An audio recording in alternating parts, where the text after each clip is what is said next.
예, 6585 전제사 회복 시대예요. 성전 제사죠. 성전과 또 그 성전에서 드려지는 제사를 회복하는 시대에 예언해 주시는 말씀이에요. 그럼 이게 회복이니까 어떤 의미가 같이 들어가죠? 그 모형을 뭐하고 파괴하고 그다음에 실체로서 회복하신다 이 말씀과 연관이 되겠습니다. 음,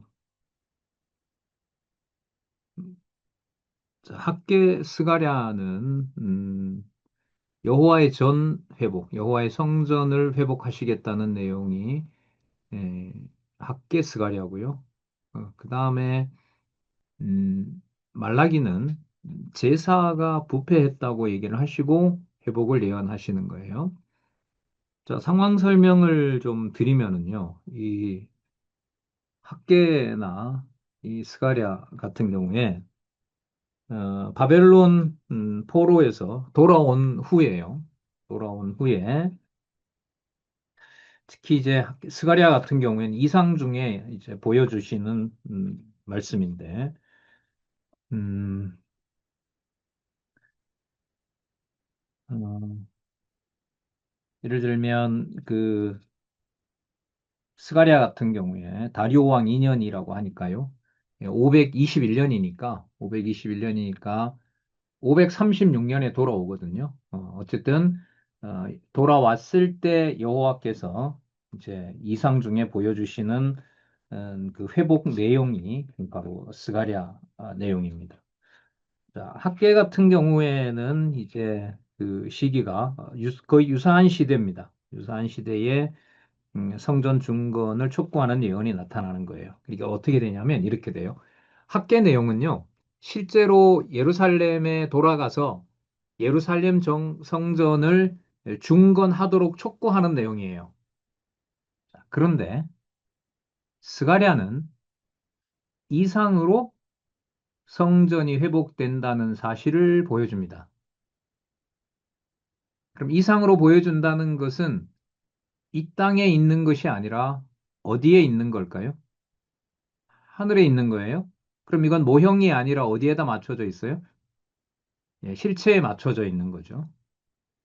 그러면은 말라기에 제사가 부패하고 그 다음에 회복을 예언한다는 말은 모형적으로 이 땅에 있는 성전에서는 제사가 뭐 할 수밖에 없다? 부패할 수밖에 없다. 그리고 어디에 있는 제사를 하지 않겠다는 거예요? 이 땅에서. 자, 그러면 회복은 뭐냐면 이 땅에서 하지 않으면 안 되는 게 이 땅에서 받지는 않지만 이 땅에서 유대인과 함께 하지는 않아요. 그러나 이 땅에서 이루셔야 돼요. 왜냐하면 그리스도가 이 땅에 오셔야 되기 때문에 이 땅에서 완성하셔야 되는 거예요.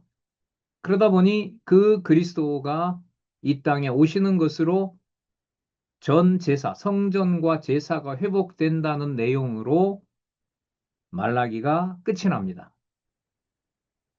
그 선지자 세례 요한이 이 오는 것을 예고를 하고 있고 메시아가 출현한다.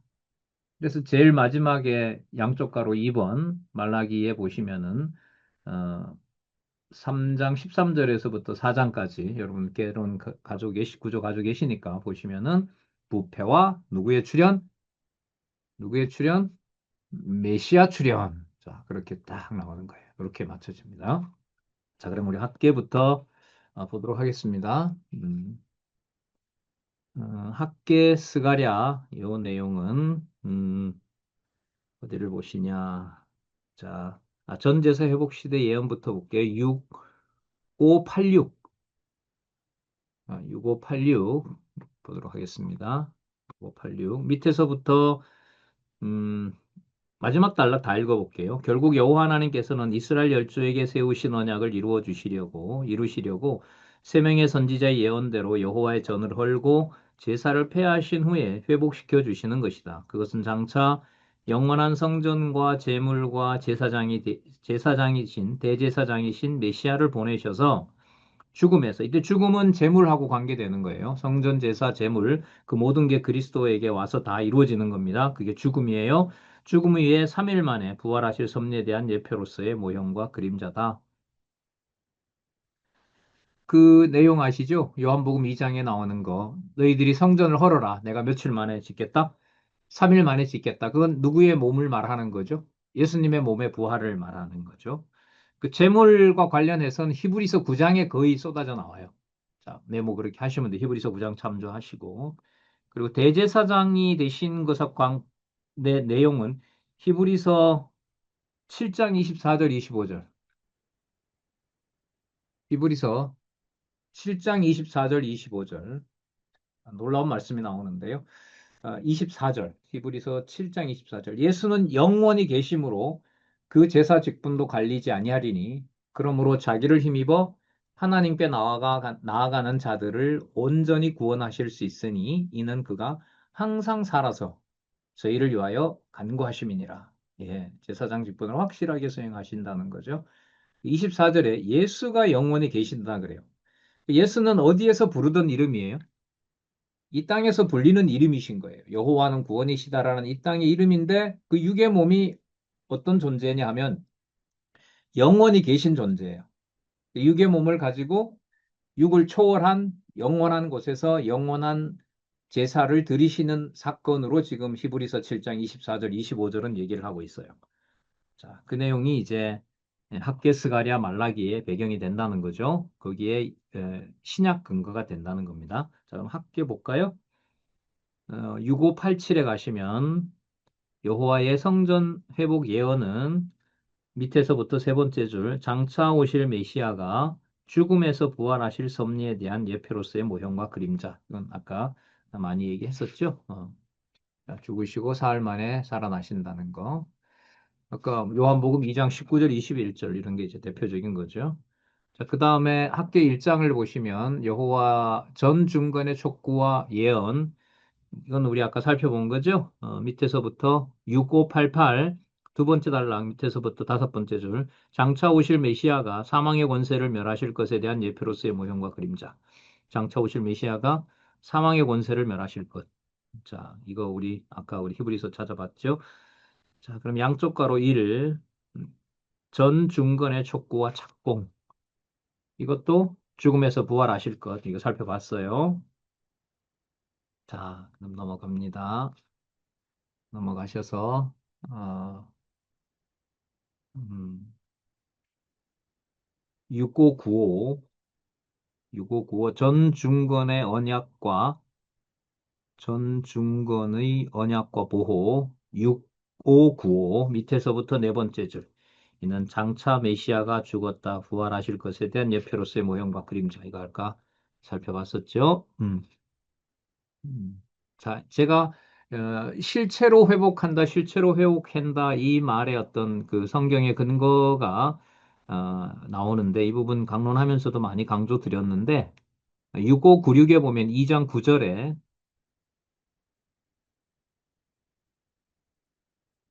9절에 보시면 이전에 이 성전의 나중 영광이 이전 영광보다가 이전에 있었던 성전의 영광보다가 크다 작다? 크다. 그러니까 나중에 오는 게 뭐다? 실체다 이거예요. 사이즈는 더 적어요. 솔로몬 성전에 비해서 그 헤롯 성전도 그게 규모가 작아요. 실제로 작고 가장 큰 것은 어디에 있냐면 에스겔서에 나오는 게 가장 커요. 근데 그거는 이 땅에 지어진 적이 없어요. 그러면 어디에 있는 성전이라는 걸 에스겔이 예언해요? 하늘에 있는 것. 그 실체가 그리스도가 몸을 가지고 이 땅에 오셨고 부활 승천하시면서 여러분들과 저에게 약속하신 보혜사 성령께서 우리 가운데 내주하시면서 말씀으로 세워지는 교회, 지금 이런 것처럼 말씀으로 세워지는 이 교회가 바로 에스겔에서 예언했던 실체적인 나라예요. 그게 교회입니다. 그래서 이 가정교회 비밀이라는 게 엄청나게 중요해요. 그래서 제가 요즘 정리를 우리 민수기 하면서 그렇게 정리하잖아요. 이제까지 우리 가정의 역사, 앞으로 가정교회의 역사는 답은 나온다. 그건 뭐냐면 항상 여호와의 이름을 경외하고 여호와의 이름을 받들기에 여호와의 이름만 의지하기에 가장 좋은 일들이 일어났고 앞으로 일어날 것이다. 왜? 성경신학의 목적이 누구 계시니까. 여호와 계시니까. 울고 불고 뭐 죽고 살고 다 필요 없어요. 뭐 그리스도도 죽으면서 아버지 뜻을 이루고 하늘로 가신 거기 때문에 뭐 저도 말하면서도 되게 두려워요. 인간적으로는 뭐가 올지, 내가 감당을 할지, 뭐 진짜 가룟 유다처럼 버려질지, 음, 뭐 베드로처럼 돌아올지 그거는 모르는 거죠. 모르지만 성경 신학의 확실한 내용은 여러분 내 몸과 제 몸과 앞으로 다가올 시간과 지금 일어나는 일의 핵심은 우리가 2600년 전에 보는 학개서의 핵심하고 똑같은 거예요. 그때 있었던 솔로몬의 아니면 돌아와서 수룹바벨이 지었던 성전은 어디까지나 모형인 거예요. 실체는 어디라고요?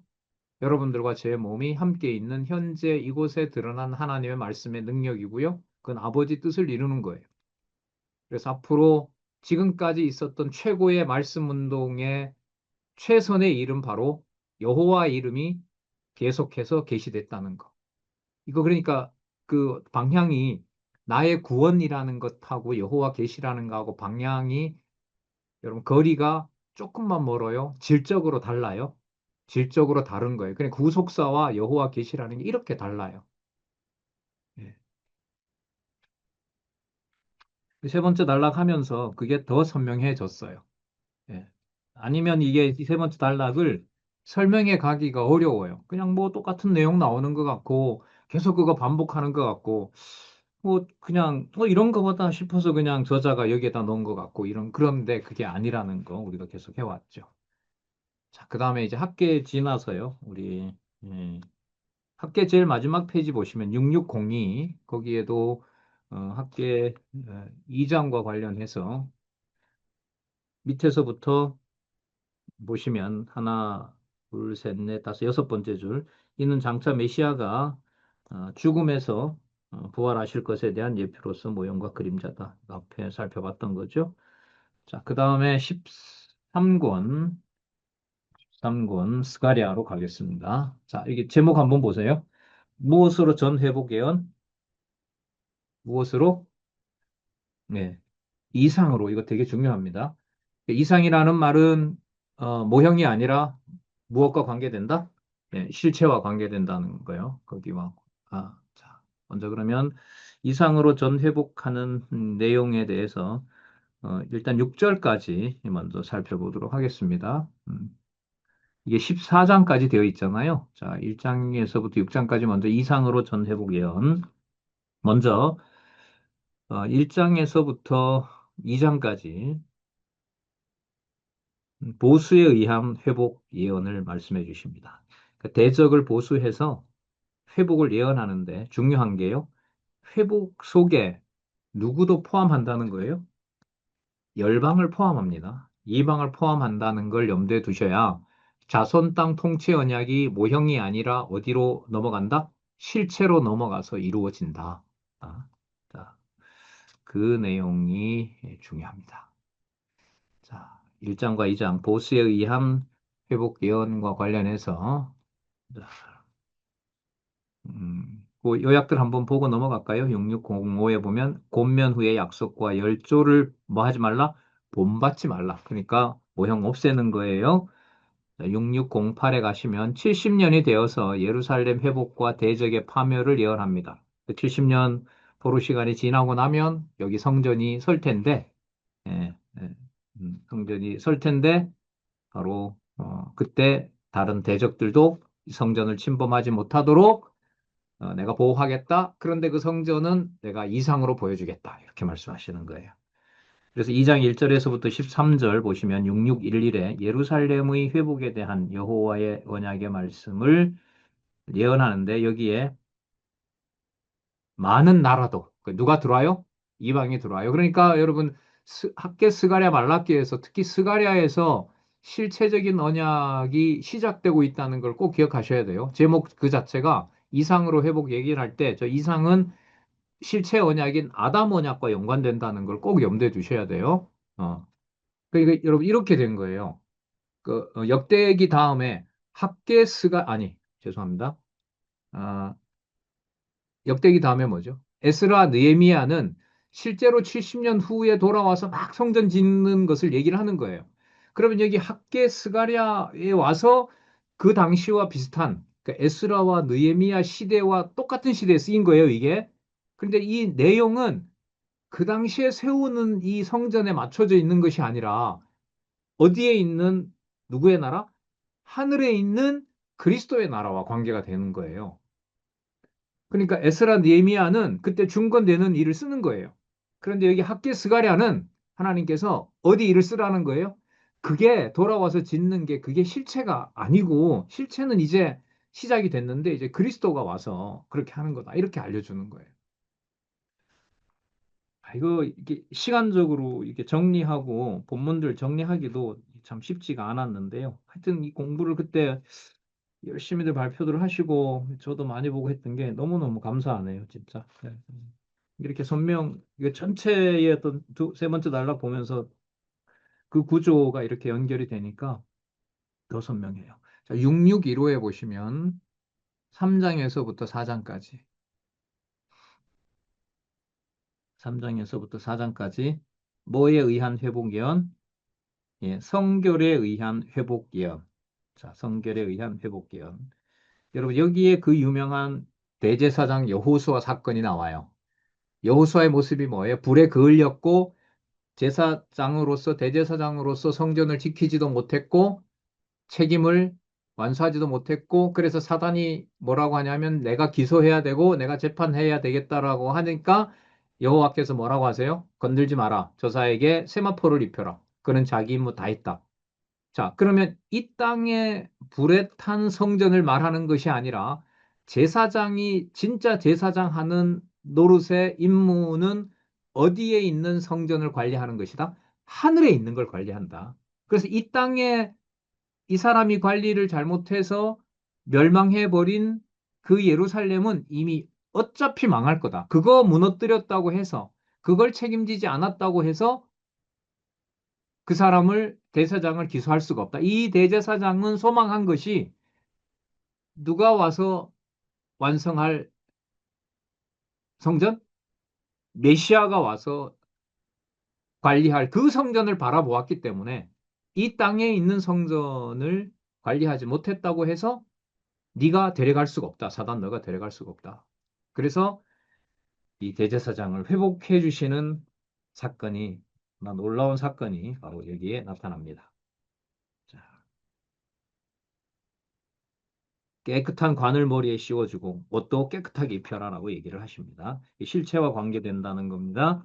자, 그 다음에 6623에 가시면 6623에 여러분 그 첫 번째 줄, 두 번째 줄에 보시면 이는 장차 메시아가 오셔서 죽었다가 부활하실 것에 대한 예표로서의 모형과 그림자. 이거 아까 많이 찾아봤어요. 자, 더 이상 찾지 않겠습니다. 그 다음에 징계에 의한 회복 예언. 징계는 범죄자들이죠. 범죄자들에게 징계할 것에 대한 내용들이 5장에서부터 6장까지 나타납니다. 자, 6630에 가서 보시면 6630에 장차 오실 두 번째 단락 밑에서부터 세 번째 줄. 장차 오실 메시아가 사망 권세를 멸하시고 부활하실 것에 대한 예표로서의 모형과 그림자다. 자, 히브리서 2장 14절에서부터 15절까지. 이거 우리 아까 찾아봤었죠? 계시록 1장 18절 사망 권세를 멸하신다는 내용 살펴봤습니다. 음, 자, 그다음에 이게 이제 1장에서부터 6장까지 이상으로 성전 회복 예언하는 내용이었고요. 그 다음에 7장에서부터 14장에 보시면은 이상으로 전 회복을 예언한다는 것을 보여주면서 하늘에 있는 실체적인 성전을 얘기를 하시면서 그것을 누가 관리를 하느냐? 내가 관리한다는 거예요. 자, 그래서 7장과 14장에 보시면 제목이 무엇으로 전 회복을, 전 회복을 하신다고 해요? 말씀으로. 말씀으로. 그래서 제가 이거 되게 강조하고 되게 기뻐했잖아요. 그 스가랴 8장 3절에 보면 이제 앞으로 모든 성읍은 무슨 성읍이 된다? 진리의 성읍이 된다. 그 8장 3절 한번 보세요. 8장 3절. 제사 지내고 이런 게 아니고요. 이제 모든 성읍은 진리의 성읍이 된다는 거죠. 8장 3절에 나오죠? 네. 8장 3절에. 나 여호와가 말하노라. 내가 시온에 돌아왔은즉 예루살렘 가운데 거하리니 예루살렘은 무엇이라 일컫는다? 예, 진리의 성읍이라 일컫는다. 그리스도가 오셔서 내가 진리요, 내가 길이요 진리요 생명이다 라고 하시면서 진리가 너희를 자유케 하리라. 그래서 이제 이 땅에 쓰여지는 문자는 더 이상 우리 의를 위한 것이 아니라 하늘에 지어 놓은 성전을 이 땅에 있는 이방인들도 함께 보내신 성령을 통해서 하늘에 있는 성전과 연결되는 그 통로가 바로 어, 야곱이 돌베개 하면서 베델 그 광야에서 바로 봤던 천사들이 오르락내리락 하는 바로 그 사다리, 영적인 신령한 그 사다리로서 진리의 성읍이 된다. 이게 말씀으로 전 회복과 관련된 내용이다. 공부했던 기억도 나네요. 자, 7장과 8장 통계에 의한 회복 내용. 자, 6642에 가시면 끝나는 부분에 한번 볼게요. 6642. 그 본문 요약 한번 볼게요. 6633 보고 넘어갈게요. 불순종을 질책하며 땅이 황무하게 된 사연에 대해서 어, 증언합니다. 땅이 황무한 건 왜 그럴까요? 아까 진리의 성읍이 된다는 말은 무엇을 소홀히 했다는 말이 돼요. 진리를 소홀히 했다 이 말인 거예요. 그러면은 땅이 왜 황무했느냐? 여호와의 진리를 듣지 않았다는 거예요. 그렇게 연결이 돼요. 자, 6636에 가시면 8장 1절에서부터 15절. 시온을 회복하여 복을 누리도록 은혜를 베풀 것을 예언합니다. 이게 말씀을 듣는 것하고 관계돼요. 그래서 그 시온을 회복했을 때 그 성읍을 뭐라 부른다? 진리의 성읍이라고 일컫게 한다. 그러니까 진리의 전당인 거예요. 그러니까 교회의 유일한 지표가 뭐다? 진리다. 말씀 선포다. 이런 거죠. 그 말씀 선포의 목적은 여호와의 자신의 존재를 드러낸다. 그럼 모든 예배의 최적의 조건은 뭐냐? 여호와의 이름을 가장 경외롭게 하기에 가장 좋은 상황을 만든다는 거죠. 그게 뭐 가족이고 친척이고 내 어떤 이해관계고 다 필요 없어요. 내한테 어떤 뭐 기쁨이 되고 슬픔이 되고 이것도 필요 없어요. 왜냐하면 여러분 선지자를 부를 때 선지자하고 이렇게 계약서 쓰고 너 어떻게 할래 상세하게 물어보면서 불러요? 아니면 일방적으로 불러요? 일방적으로 불러요, 그냥. 그리스도에게 정하신 뜻을 이루시는 것처럼 냉혹하게 이루시는 것처럼 그 많은 제자들, 많은 그 선지자들을 그렇게 부르시죠. 자, 그 다음에 6642에 가시면 하지만 이 땅에 여호와의 이름을 회방하도록 사용했던 도구들, 그 대적들에 대해서는 전부 멸한다는 내용입니다. 6643에 가시면 주변 대적들을 멸하고 왕을 보내어 다스리게 하신다고 예언을 하십니다. 자, 이때 왕은 나중에 장차 오실 바로 메시아와 연관이 되고 본문에 가서 보시면 여호와 자신이 바로 왕이 된다라고 얘기를 합니다. 자, 내가 왕이 된다 이렇게 얘기를 해요. 여기에 그 유명한 내용이 나오죠. 나귀가 왕은 겸손하여서 나귀를 탔다. 그럼 이건 누구 약속이 맞아요? 네, 메시아에 대한 약속 맞죠? 6644에 있어요. 6644에 9장 9장 9절 9장 9절 6644에 시온에 따라 크게 기뻐할지어다. 예루살렘에 따라 즐거이 부를지어다. 보라 내 왕이 내게 임하나니 그는 공의로우며 구원을 베풀며 겸손하여서 나귀를 타나니 나귀의 작은 것 곧 나귀 새끼를 탔다. 자, 이게 이루어지죠. 나중에 예, 그대로 이루어집니다. 음. 그 다음에 6646에 가시면 예루살렘 거민이 승리하여 풍요를 누리며 산다고 예언합니다. 이 사건은 이제 페르시아 제국 다음에 그 헬라 제국까지 이어지는 역사적 사건을 배경으로 하고 있습니다. 좀 꼼꼼하게 공부하셔야 될 내용들이에요. 역사적으로 보면 예수님 오시기 전 한 160, 170년경에 일어났던 아니 한 130년경 예수님 오시기 한 130년경에 일어났던 역사적 사실이 중요한데요.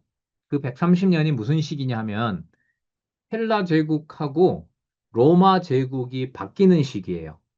자, 로마 제국은 왜 중요하죠? 예수님의 육신의 몸을 죽일 세력. 그러니까 이렇게 되는 거죠. 바벨론과 아수르는 이스라엘과 예루살렘 사람들의 몸을 지배했던 거예요. 그런데 로마가 왔을 때는 그리스도가 오시기 때문에 유대인들의 몸을 제어하고 죽인다라는 것보다가는 로마 제국이 왔을 때 영원한 이 통치자인 그리스도가 오시게 된단 말이죠. 그러니까 그리스도를 로마군이 죽이는 것과 바벨론과 아수르가 실제로 유괴 자손인 예루살렘에서 유대인들을 죽이는 것과 그 차원이 달리 되는 거예요. 무슨 뜻이냐면 아수르와 바벨론과 헬라 제국이 유대인들을 죽인 사건은 그야말로 육적인 유대인들을 죽인 거예요. 그런데 로마 제국이 예수님을 죽인 것은 자기네들은 동일한 유대인을 죽였다고 생각할지는 몰라도 성경에 약속한 바는 그리스도께서 이방인에게 죽으시는 그 사건이 이 땅에 왕으로 오신 바로 그 메시아가 바로 이분이다라는 것을 그리스도라는 것을 확증해 주는 사건이 되는 거예요. 그러니까 이렇게 돼요. 구약 시대는 유대인으로서 죽으면 그냥 딱 봤을 때 그냥 선민으로서 죽은 거예요. 근데 그리스도가 오신 후부터는 유대인이 목숨을 그냥 잃는다는 것 자체가 그 자체가 선민이 죽었다라고 말할 수가 없어요. 왜냐하면 예수님이 오셔서 백성의 개념이 다 바뀌잖아요. 신령한 의미로.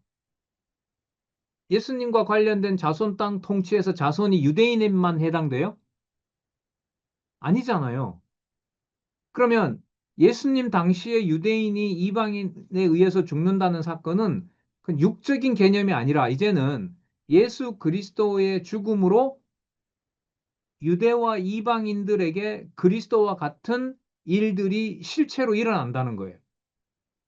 그 일을 제국의 마지막이고 앞으로 나타날 짐승권세와 관련해서 로마 제국에서 이루시는 거예요. 단지 육의 몸을 로마가 죽였다. 로마에서는 야, 우리 유대인의 그 뭐 왕이라는 저자를 우리가 죽였다라고 할지는 몰라도 그리스도가 죽으시는 사건은 그림자로 그냥 유대인들이 역사적으로 당했던 그런 의미의 죽음이 아니라 실체적으로 그리스도를 이 땅에서 죽이는 것이 아니라 히브리서에 의하면 어디에 있는 제사를 드리도록 하는 행위가 돼요? 하늘에 있는 지성소에다가 데려다 놓는 사건이 되는 거예요. 거기에 그리스도뿐만 아니라 유대인뿐만 아니라 이방인 백성들도 뭐 하는 거죠? 동참시키는 거예요. 그 죽음의 성격이 완전히 달라지는 거예요. 누구 이후부터? 그리스도 이후부터. 그리스도 이후부터. 그래서 유대인들의 율법으로 성도들의 삶을 보느냐? 그리스도가 죽으시는 그 제물 되시면서 자기 백성들에게 하나님의 아들임을 확증해 주는 그런 사건으로 성도들의 수고와 더 나아가서 순교를 보느냐라고 하는 것은 완전히 다른 어떤 차원이 된다는 겁니다. 그럼 그 맥락에서 육으로 죽는 것 이 자체를 성경은 어느 정도로 경계하고 그리스도의 죽음으로 실체적인 것이 성취됐느냐를 잘 보여주는 게 자주 인용하는 바로 어디냐면 고린도전서 13장 13절이에요. 13장 3절이에요. 자기 몸을 불사름에 내어줘도. 그러니까 유대인들로서는요, 바벨론이 왔을 때 몸을 불사르잖아요. 그럼 누가 봐도 그거는 뭐예요? 하나님 잘 섬긴다 죽은 거예요. 그러나 고린도전서 13장 3절에 의하면 예수님이 오신 이후에는 자기 몸이 유대인으로서 불탔다 해서 그게 뭐가 될 수는 없어요? 선민 백성의 의가 되는 게 아니라는 얘기예요. 그럼 여러분들과 제 수고와 봉사와 그리스도의 몸된 이 한국교회 혹은 세계교회에 많은 고난받고 또 핍박받으면서 말씀을 전하는 많은 선교사들 또 복음의 증인들의 경우에 육신적인 죽음 그 자체가 숭고한 건 아니라는 거예요. 오히려 그것은 뭐예요? 아무것도 아닐 수도 있다는 거예요. 거기에 누구의 영이 함께하고 누가 아름답게 받는 제사여야 된다? 예, 그리스도의 영이 함께하고 아버지가 받으시는 제사와 관계되는 거예요. 그래서 질적으로 실체적으로 우리가 살아가는 것은 질적으로 다른 우리의 삶을 살아가게 돼요. 그걸 성경은 지금 알려주고 있는 거죠. 6652에 보면 심판에 의한 회복 예언. 네. 6661에 가시면 6661에 가시면은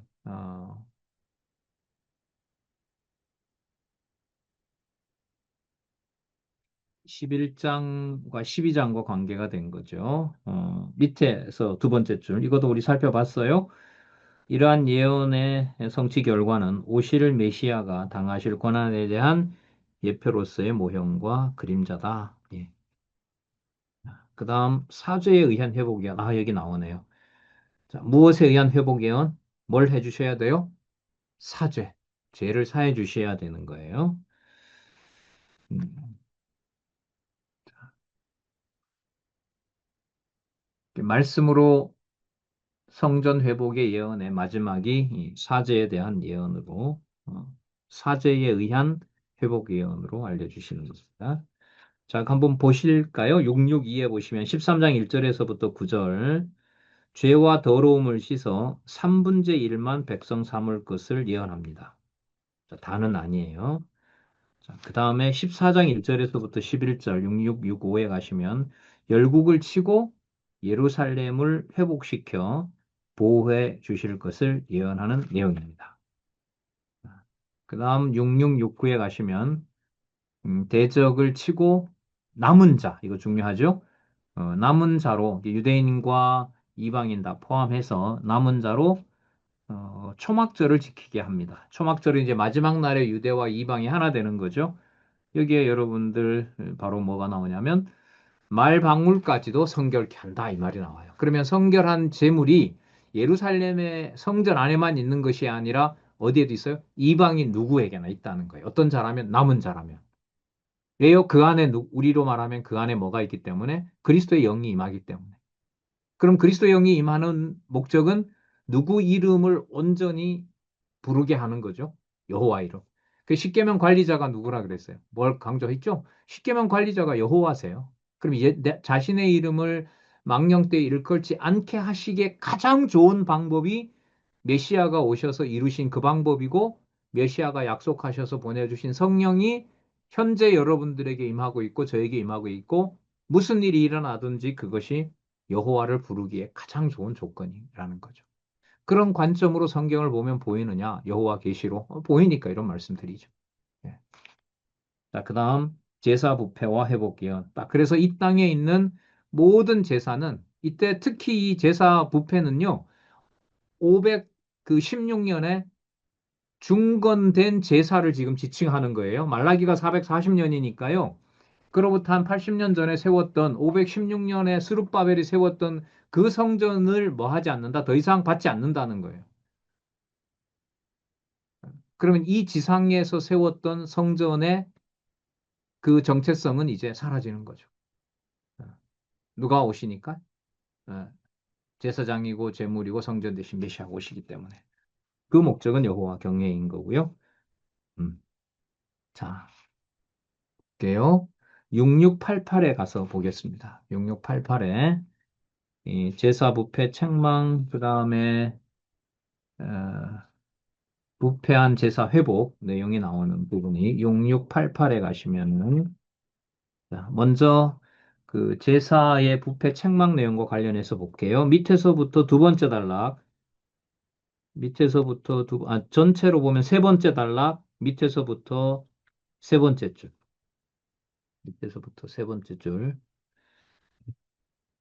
밑에서부터 세 번째 줄. 이러한 언약의 성취 결과는 그러니까 제사의 부패를 책망한 내용들인 거죠. 제사장들에 대해서 책망하고 백성들에 대해서 책망한 거.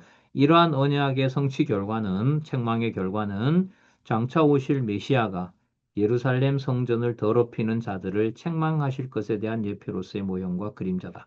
그러니까 예루살렘에 있는 그것을 예수님이 소중하게 여기는 게 아니에요. 예루살렘의 성전을 드리면서 누구에 대한 경외를 제대로 하지 않는 거예요? 여호와를 경외를 제대로 하지 않는 거죠. 그래서 예수님께서 거기에 이제 진노하신 거예요. 한번 찾아볼까요? 누가복음, 아니다, 요한복음 2장, 요한복음 2장 14절에서부터 16절까지 예수님께서 노끈으로 채찍을 만들어서 양이나 소를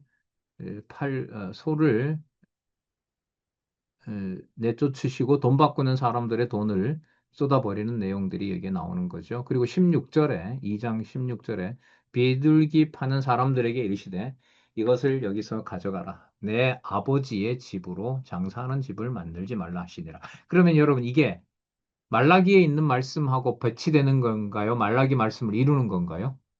이루는 거죠. 왜? 이제부터 뭐 하지 말라고 했으니까. 제사 드리지 말라고 했으니까. 이걸 지금 예수님이 이루시는 거예요. 진짜 이건 말라기하고 연결이 돼야 돼요.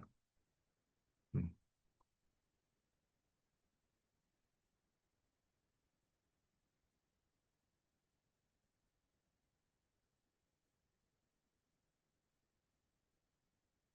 자, 그다음 3장, 4장 부패한 제사 회복시켜 주시는 회복시켜 복을 주시는 내용 살펴볼까요? 3장 1절에서부터 6절. 사자를 보내어 제사를 회복하고 백성을 보호한다고 예언합니다. 자, 여기 이 언약의 사자는 바로 메시아를 말하는 거죠. 자, 그리고 11조와 온전한 헌물을 앞으로 드리게 된다는 약속을 해주시는 내용이 3장 7절에서부터 12절이 됩니다. 온전한 11조, 완전한 11조를 드리게 된다. 그게 복의 근원이 된다는 거죠. 11조는 여러분 누가 받아요? 제사장과 대제사장이 받잖아요. 그러면 그리스도가 대제사장으로 오셔서 당신이 받으시는 그 제물이 아니면, 당신이 드리는 제물이 아니면 바로 아버지께 어떤 의도 될 수 없는 거죠. 자, 그래서 3장 13절에서부터 4절, 6695에 보시면 부패와 메시아 출현 이렇게 나옵니다. 음.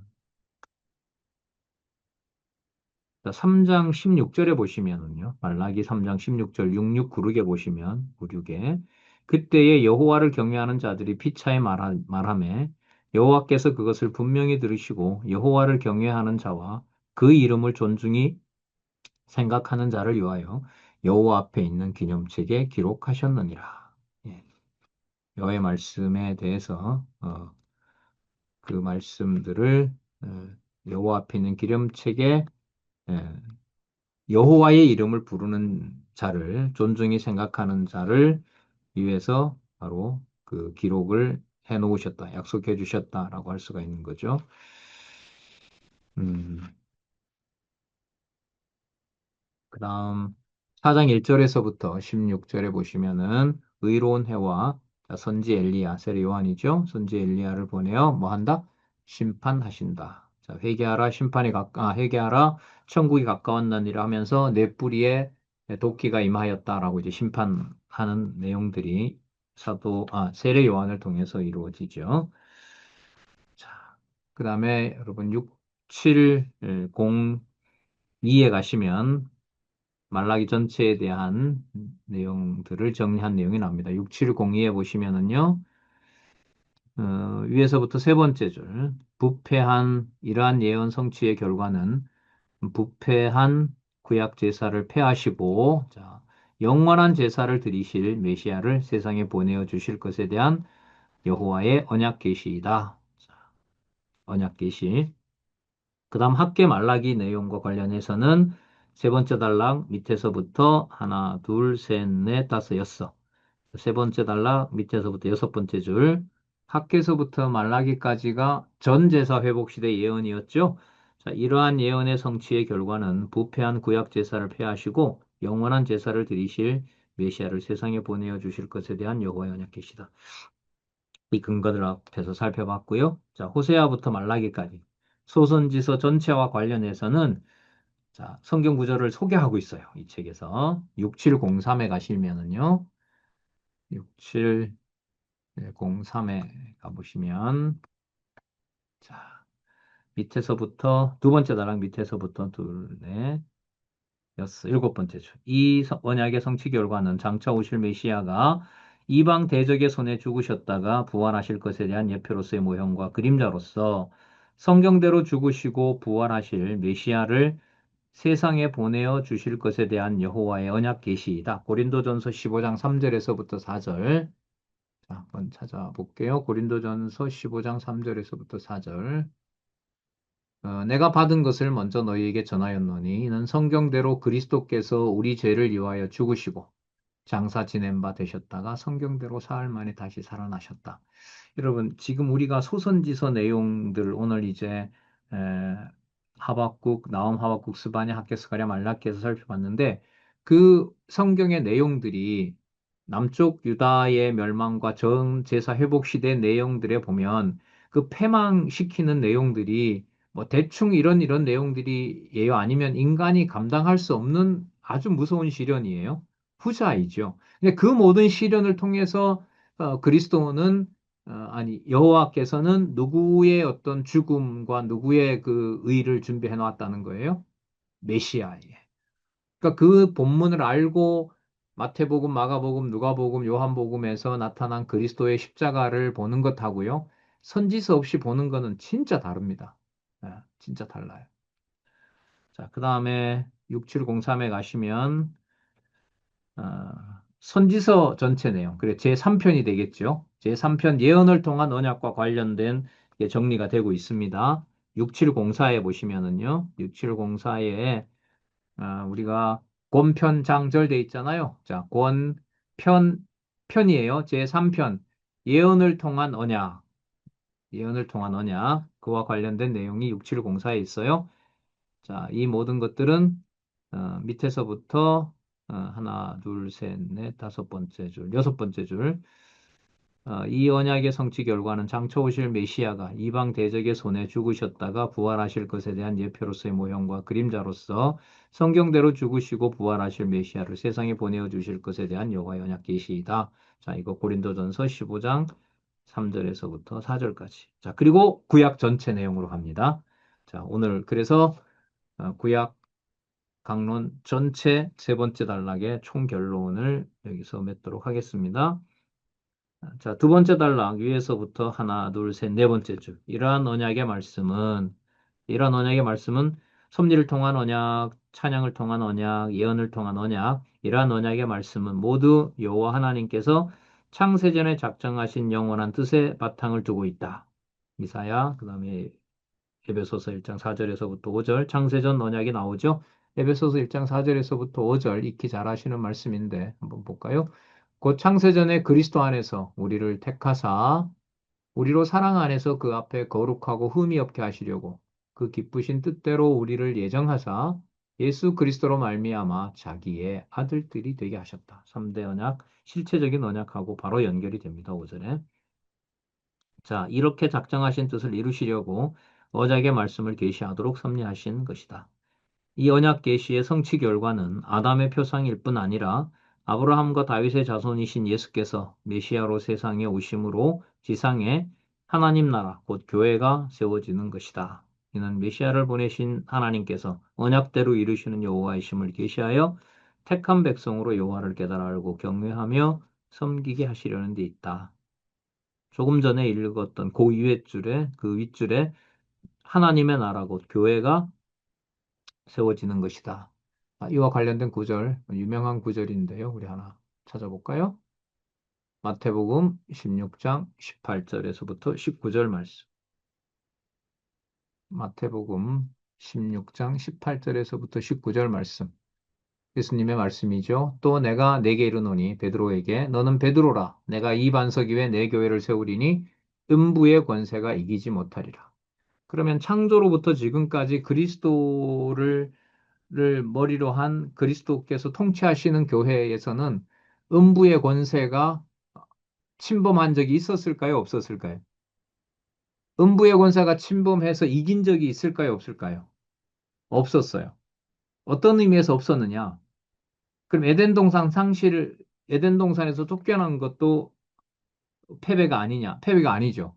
에덴 동산에서 쫓겨났는데 3대 언약을 하나님이 취소하셨어요? 아니면 이어지게 하셨어요? 이어지게 하셨어요. 그럼 누구 이름이 보존되는 거예요? 여호와의 이름이. 그러면 여러분, 승리와 회복의 기준이 영적인 의미에서 누구 이름을 보존되느냐라는 게 결정적일까요? 여호와의 이름이 보존되느냐, 되지 않느냐가 바로 여러분, 복과 저주의 기준이 됩니다. 절대적 기준이에요, 이건. 그래서 이제 요즘 이렇게 강하게 자꾸 요약을 제 스스로 하고 싶은 거죠. 아, 이제까지의 모든 시간들, 모든 사건들, 하늘에 계신 아버지 그 이름을 부르게 하는 역사였구나. 그게 성경 신학의 목적인 여호와 계시구나. 그걸 여기서 또 한 번 마지막으로 확인합니다. 그런 의미에서 베드로전서 2장 9절 잘 아시는 말씀인데 좀 아쉽네요. 히브리서 하나 더 찾아보고 베드로전서 찾아볼게요. 이 땅에 여호와의 이름을 부르기에 가장 완벽한 실체인 교회, 여러분들과 제 육의 몸이 있는 이 실체적인 교회, 몸을 통해서 드러나는 그 부분을 두 군데만 찾아보고 마칠게요. 히브리서 12장 22절에서부터 24절까지 먼저 히브리서 12장 22절에서부터 24절까지 같이 한번 읽어보겠습니다. 그리고 베드로전서 2장 9절 읽을 겁니다.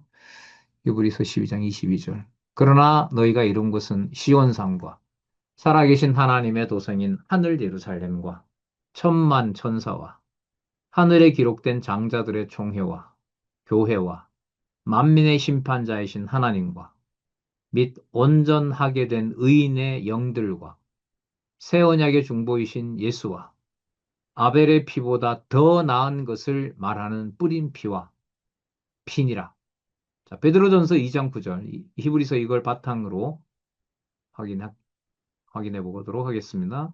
그러나 너희는 택하신 족속이요 왕 같은 제사장이요 거룩한 나라요 그의 소유가 된 백성이니 이는 너희를 어두운 데서 불러내어 그의 귀한 빛에 들어가게 하신 아름다운 덕을 선포하게 하려 하심이라. 덕이라는 말은 능력입니다. 하나님의 놀라운 능력을 덕이라고 얘기를 합니다.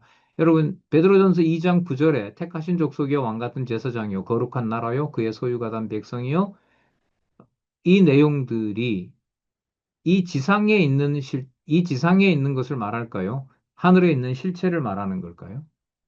하늘에 있는 실체를 말합니다. 그 실체의 가장 그 풍부한 서술이 제가 볼 때 히브리서 12장 22절에서부터 24절까지 쫙 나와 있어요. 여기에는 자손 땅 통치뿐만 아니라 뭐도 들어갑니까? 성전까지 다. 예수님께서 오시면은 예수님은 성전과 나라를 분리할까요? 통일시킬까요? 통일시킵니다. 하늘과 땅을 그냥 두실까요? 통일시키실까요? 통일시킵니다. 누구 안에서? 자신 안에서. 육의 몸 빼고요? 아니요. 반드시 육의 몸을 통해서. 그 육의 몸을 부정하면은 예수의 육으로 오신 걸 부정하면 뭐가 된다고요? 적그리스도. 자, 그럼 우리가 적그리스도가 되는 것은 뭘까요? 육의 몸을 가지고 있는 내 몸을 그리스도가 아닌 내 이해관계와 내 어떤 구원이 목적이고 이런 데다 쓰게 되면 진짜 육의 몸을 가지고 온 목적을 상실하게 되면서 뭐가 되는 거예요? 뭐가 돼요? 적그리스도가 되는 거예요. 그런 의미에서 여호와 계시 중심의 이 성경 신학은 너무너무 감사한 거죠. 위대하면서도 겁나기도 하면서도 너무 감사한 말씀이라는 것을 확인했습니다. 네, 수고하셨습니다.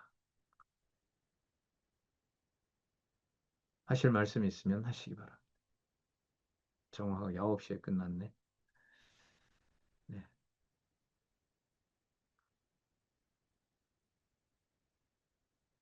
제가 뭔 숙제 비슷한 거 낸 것 같기도 한데. 부속사를 그렇게 해석하시니까 무섭네요. 음, 마지막 말씀이 무섭습니다. 선지서가 되게 무서워요.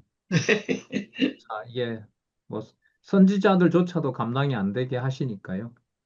근데 그게 이 땅에 있는 것들을 다 흔들어 놓으시면서 하늘에 있는 흔들리지 않는 것을 확인해 주는 거라고 말씀을 우리가 확인해서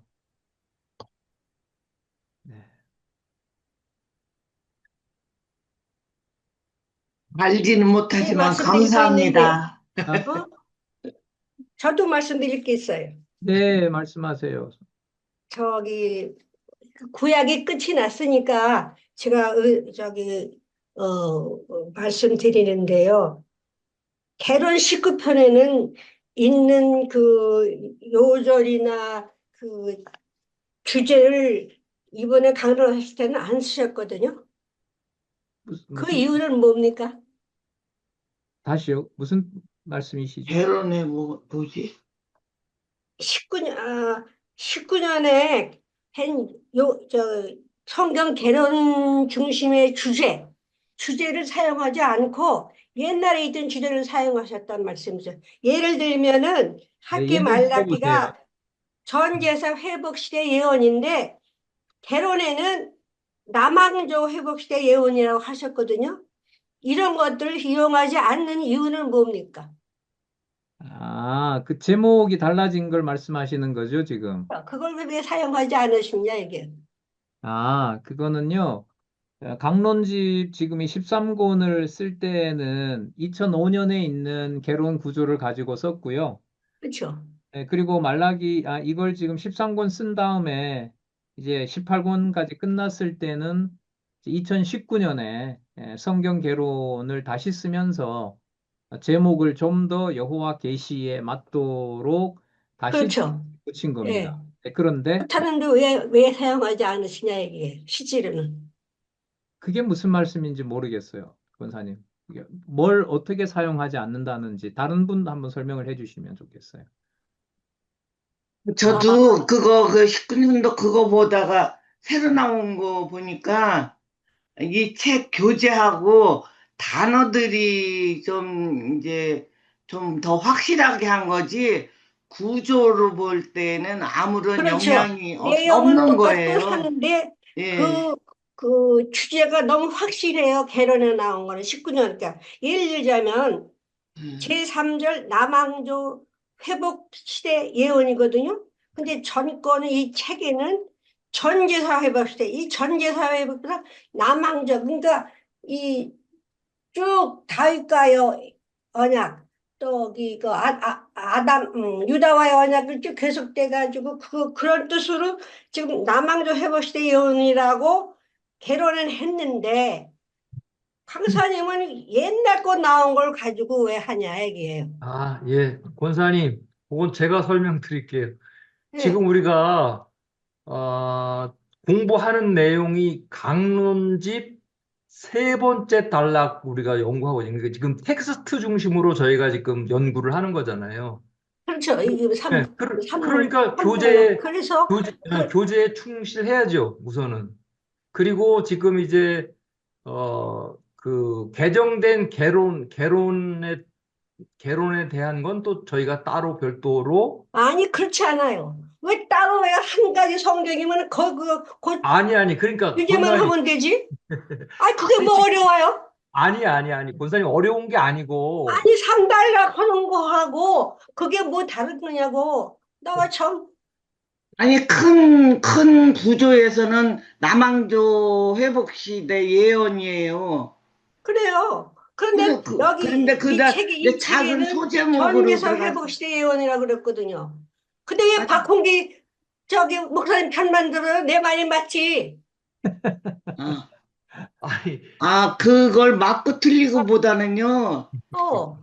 새로 우리는 나온 거 새로 나온 기준으로 해야 우리가 더 그냥 얼른 하지. 왜 옛날 거 가지고 이렇게 아, 네. 터냐고요. 무슨 말씀인지 알겠어요. 네, 권사님, 지금 우리 세 번째 그래서 단락, 나는 왜 여지껏 참았느냐 하면 이게 구약 끝났으니까 신약은 좀 제대로 하시라고요. 신약도 다 끝났어요. 예? 신약은 벌써 오래전에 끝이 났어요. 예. 그러니까 하게요. 이렇게 되는 거예요. 그래서 예, 오래전에 끝났지만 강론은 뭐 다시 이제 이거서 신약 할 때니까 일본은 끝났고 이제 이거 한다고 그러니까 하는 말인 시청자들은 그렇게 들으니까 하는 얘기가 마지막으로 한 얘기라고요. 네, 네, 옳고 그런 게 문제가 아니지만 네, 앞으로 나아가야 할 거 아니에요. 새로 했으면. 네. 그러면은요, 이게 강론 이 아, 전집에서는 아직 이게 개로는 바뀌었어도 그 강론 전집에서는 그거는 아직 안 새로 바뀌었어요. 나온 게 그래서 새로 강론할 나와야 때는, 돼요. 강론할 때는 개론의 예. 그거를 말씀하시면 우리는 너무 편하잖아요. 전제사 회복 시대보다도 남왕조 회복 시대. 유다와의 언약, 또 다윗과의 천년 네 홀이 없어지지 않으랴. 그래가지고 그 홀이 그대로 해서 그 다윗의 자손으로 왔다고 마태복음에서 그렇게 하셨잖아요. 그럼 너무 편하잖아요. 근데 그거를 전혀 무시하고 옛날 걸 그대로 하셔서 내가 얘기를 한 거예요. 네. 예. 수고 많이 하셨어요. 감사합니다. 네, 감사합니다. 네, 또 다른 분들. 고맙습니다. 예. 뭐 말라기 같은 경우에는 2019년에 그 제목은 제사의 부패 회복이고요. 지금 강론집에서는 이제 제사 부패와 회복 예언. 그 예언이라는 말을 뺐지요, 사실. 아니요, 그렇게 안 했어요. 남왕조 회복시대 아니요, 예언. 말라기 제목이요, 목사님. 저기 말라기 말고 3절. 아니 말라기, 근데 절 말라기 그러니까 얘기 제가 그 말씀드리는 게요, 주제 원사님. 이름이 바뀌었어요. 그걸 저는 그러니까 했으면 좋겠다. 그런 얘기예요. 예, 말라기야. 양쪽 가로도 바뀌고요. 한쪽 가로도 바뀌고 가로 없는 번호도 바뀌고 절도 바뀌고 많은 부분이 바뀌었어요. 그러니까 제가 아까 바뀐 것을 어디에 맞춰서 바뀌었냐 하면 여호와 계시에 맞춰서 그렇죠. 그래요. 그렇기 때문에 내가 말씀드린 거예요. 근데 예, 여기 계시 그러면 올라가려고 쭉쭉 앞으로 이렇게 이제 길을 오르는데 그게 안 돼. 좀 공부하시는 불편하잖아요. 분들은 권사님 얘기를 만약에 하신다고 했을 때는 자, 강론집에는 제사 말라기와 관련해서요. 제사 부패와 회복 예언이라고 나와 있고 2019년의 개론에는 제사 부패와 회복이라고 나오면서 예언이라는 의미가 아니야, 제사 회복부가 아니라 남왕조. 다른 데도 남왕조 그래요. 회복시대 얘기예요. 그 남항저도 맞고요, 권사님. 그게 거기만 그런 게 아니라 다른 데도 수십 군데 그렇게 바뀌었어요. 그래 지금 제가 설명을 드리는 거예요. 앞으로 공부를 어떻게 하셔야 되는지. 자, 그러면 남항조 가지고 제가 말씀을 드려볼게요.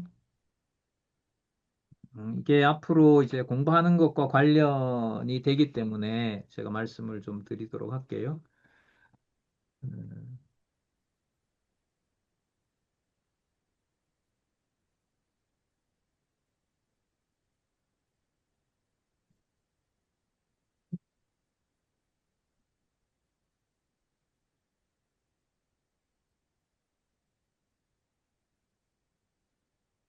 자, 그 우리 기존에 오늘 그 강론집에 보시면은 학계 스가랴 말라기가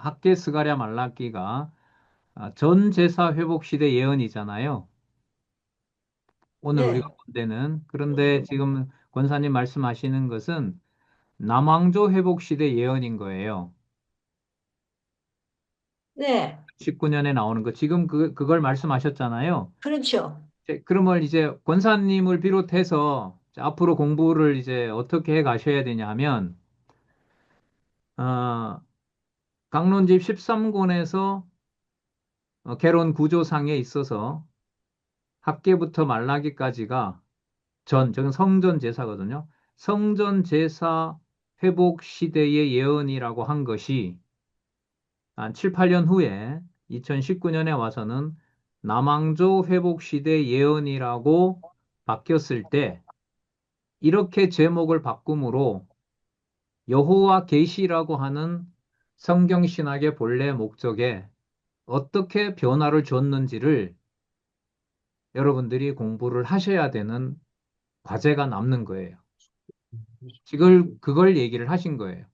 근데 그걸 왜 그렇게 안 했느냐라고 하면 어, 핑계 같지만은 강론집 13권의 학계 스가랴 말라기를 일단 저자가 기록을 하셔야 돼요. 1권 개정판이 나오는 것처럼. 그럼 개정판이 나올 때 제일 먼저 손대는 게 뭘까요? 개론 구조, 구조인 거예요. 그래서 이게 남아있는 과제이기도 하고요. 여러분, 강론집 개정 1권이 돼 있잖아요. 그게 18권까지 다 개정이 될지, 뭐, 10권까지 될지, 누구보다도 그걸 많이 의식하고 있는 분은 저자일 거예요. 예. 자, 그걸 저자 탓만 할 것이 아니라, 저자에게 넘기는 게 아니라, 권사님이 이런 주제를, 이런 문제를 제기하셨기 때문에, 저는 뭐 익히 과정에 많이 말씀을 드렸는데, 앞으로 공부를 해 가실 때는 외부에 있는 분이 권사님처럼 질문을 할 수 있어요. 야, 너네들 구조 하는데 구조 바뀐다. 볼래? 처음에는 전 제사 회복 시대 예언이라고 제목을 학계 말라기에 달았다가 2019년에는 남왕조 회복 시대라고 얘기를 한다. 그러면 전 제사라는 말과 남왕조라는 말이 바뀌지 않았느냐? 바뀐 것인지 여호와 계시에 더 충실하게 된 건지는 증명을 하셔야 되는 거예요. 그게 1권에서는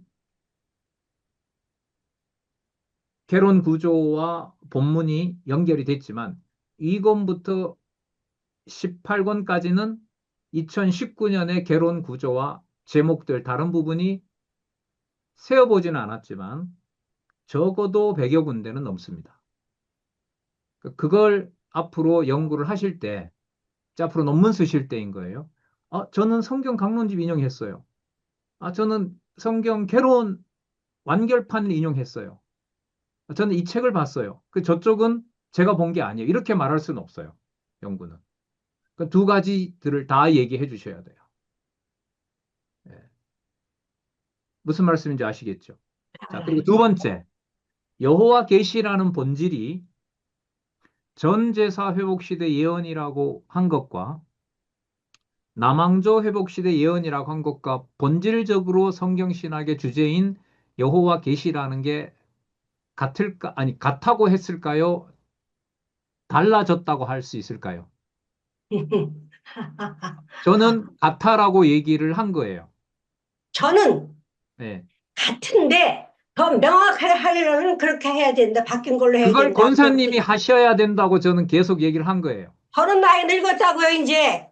그러니까 여기 권사님만 계신 게 아니고 다른 성경 신학을 공부하시는 분들에게 전부 공통된 과제로 남는 거예요. 이거는 얼마든지 들어올 수 있는 질문이에요. 이게 그러면 다음에 아, 뭘로 바뀌는지 어떻게 아느냐? 이렇게 질문이 열린단 말이에요. 어. 그러면 그 저는 결론적으로 이 개론대로 하니까 훨씬 그 언약, 유다와 홀이 떠나지 않는다. 다윗과 홀은 떠나지 않는다. 유다와의 그 똑같이 연합, 그 말이 그대로 연결되잖아요. 그러니까 더 좋은데 왜 그거 안 하시냐 그런 뜻인데 뭐 네. 연구할 게 말 게 어딨어요. 말이 바뀌었으니까 연구해야죠. 예, 단어가 바뀌었으니까. 그리고 또 하나는 남왕조 패망 시대의 제목 아래 보면 어, 강론집에 사용했던 구조들이 그대로 밑에 다시 등장합니다. 네, 다시 등장해요. 그러니까 그런 변화가 여호와 계시에 어떻게 더 선명하냐라는 것을 누군가는 밝혀줘야 되는 거죠. 그게 앞으로 공부하는 과제로 남아 있다는 걸 말씀드린 거예요, 저는. 저도 할 거고요. 이제 여러분들도 앞으로 공부하시는 분들이 그것도 확인해 가야 돼요. 지금 오늘처럼 권사님처럼 앞으로 많이 물어볼 거거든요. 누군가 공부를 하면. 거기에 뭔가 설명을 해줄 수 있는 그런 준비는 해야겠죠. 예. 유의미한 질문 감사드립니다. 네.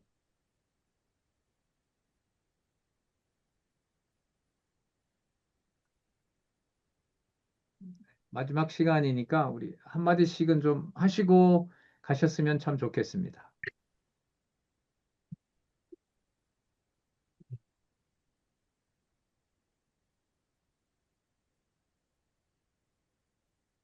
보니까 구약이 한 165개 강의가 되고요. 신약이 한 78, 합해서 한 210개 정도 강의가 나온 것 같아요. 이 세 번째 단락만. 어, 그래서 음, 충분히 다룬다면 이제 그보다 더 많이 늘어나겠죠. 그리고 이제 에, 문헌까지 비교하면서 이렇게 하면 이제 그게 에, 여호와 계시 개념으로 어떻게 성령께서 여호와 중심으로 이제 성경 신학을 주관하고 계신지에 대한 결론도 나올 거고요. 예.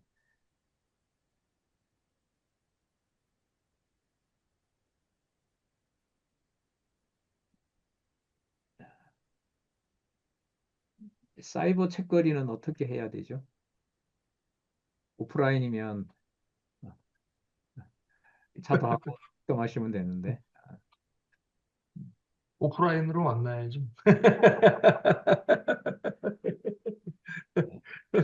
보고서 한 장씩 보고서 써가지고 만날까요, 우리?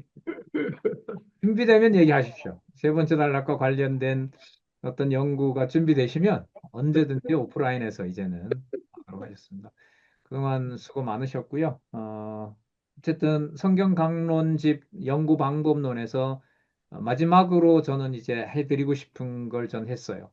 그리고 이제 그게 제 과제이기도 하고 지금 또 마지막에 박영호 원사님 얘기를 해서 그 문헌학적으로도 이렇게 달라진 부분, 그러니까 개정되는 거죠. 개정되는 부분에 대한 여호와 계시 중심의 연구도 더 치밀하게 해야 된다는 걸 어쨌든 오늘 권사님이 제기해 주셨기 때문에 그런 의미에서 또 시작이 되는 거예요. 그래서 그동안 수고 많으셨고 함께 해주셔서 감사드립니다. 저도 함께 하면서 진짜 막연히 알고 있었던 이 세 번째 단락에 대한 중요성. 두 번째 단락 창세전 근거에 바탕을 둔다. 세 번째 단락 역사적 사실로 성취되었다. 그 두 번째 단락과 세 번째 단락의 연결고리, 강론집으로 점점 내려가는 거기에 여호와 계시가 어떻게 구체적으로 연역적으로 성취되고 또 귀납적으로 모아지는지 거기에 대해서 함께 공부할 수 있어서 대단히 감사했습니다. 네, 다음 기회에 또 다른 과목으로 준비되는 대로 뵙도록 그렇게 하겠습니다. 네, 같이 기도하고 감사합니다. 같이 기도하고 우리 마치도록 하겠습니다. 하나님 아버지 감사합니다. 놀랍고 귀한 시간 허락해 주셔서 연구된 귀한 내용들이 여호와 하나님께서 얼마나 놀라운 일을 저희들에게 보여주셨고 또 귀한 일, 너무나 소중한 것을 알려주셨는지 우리가 같이 확인해 보았습니다. 하나님 아버지 간절히 간구하옵나니 이 시대에 성경신학, 특히 창세기부터 계시록까지 기록한 모든 내용들을 에, 한 구절 한 구절마다 그리고 전체 내용까지 하나로 모으게 하셔서 하나님 살아계신 증거로 성경을 확인할 수 있도록 해주신 것 너무너무나 감사드립니다. 우리 귀한 지체들, 동역자들, 그 주어진 여건과 환경과 또 상황들을 서로들도 잘 모릅니다. 어떤 상황에 두셨는지, 어떤 힘든 가운데 두셨는지, 때로는 혼자 있어야 되는 어떤 절망 가운데 두셨는지, 하나님, 우리가 알 수는 없지만은 여호와 하나님께서 그 모든 것을 뛰어넘어서 오직 진리 앞에서 또 진리와 함께 진리의 성읍인 그리스도의 몸된 교회의 지체로서 각자에게 주신 상황을 잘 극복하고 또 그 자리에서 진리의 말씀 전하는 귀한 종들로 늘 보호해 주시고 인도해 주시고 말을 하나 하지 않으나 생각을 하나 하지 않으나 여호와의 이름이 우리의 마음 가운데 항상 지켜질 수 있도록 여호와 하나님의 자비와 긍휼을 구하옵나이다. 감사드리오며 예수님의 이름으로 기도드렸습니다. 네. 아멘. 네, 감사합니다. 수고하셨습니다. 감사. 감사합니다.